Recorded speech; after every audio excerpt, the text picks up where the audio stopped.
రాజీవ్ కనకాల గారు 1968 నవంబర్ 13న జన్మించారు.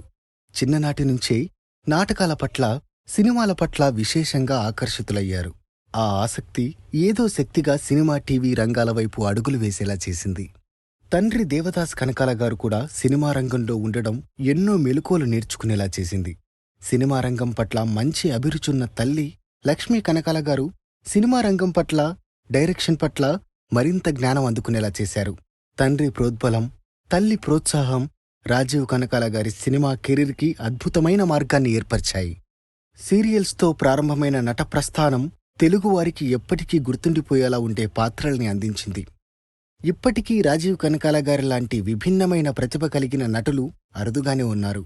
పాత్ర పోషించడం కంటే పోషించే పాత్ర ప్రేక్షకులకు గుర్తుండిపోవాలి అనే కఠోర శ్రమతో సాధన చేస్తారు. సినిమా విజయంలో తన వంతు పాత్ర కూడా ముందుండి పోషిస్తారు.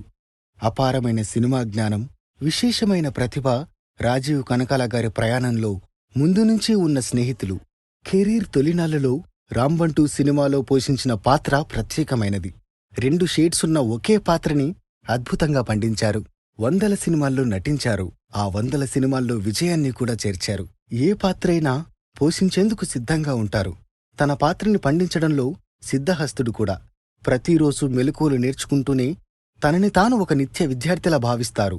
తనని తాను కొత్తగా ప్రజెంట్ చేస్తారు. ఈ పాత్రలు రాజీవ్ కనకాల గారే చేయగలరు అనే కొన్ని చిత్రాలు: student number 1, Aadi, Sye, a film by Aravind, Athadu, Samanyudu, Vikramarkudu, Yamadonga, Visakha express, Hare Ram, Race Gurram, Janatha garage, Raja the great, triple R, ఇలా ఇంకెన్నో చిత్రాల్లో నటించి మెప్పించారు. 1999లో యాంకర్ సుమాగారిని ప్రేమించి పెళ్లి చేసుకున్నారు.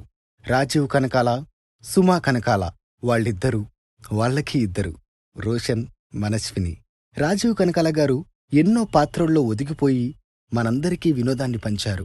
నటన నేర్చుకోవాలని ఆసక్తి ఉన్నవాళ్లకి ఒక గైడ్గా ఉన్నారు. రాజీవ్ కనకాల గారు తన అనుభవంలో నేర్చుకున్న విషయాలను, మెలకువలను FTIH విద్యార్థులతో పంచుకోబోతున్నారు. వర్సిటైల్ యాక్టర్ రాజీవ్ కనకాల గారికి FTIH ఘన స్వాగతం పలుకుతోంది.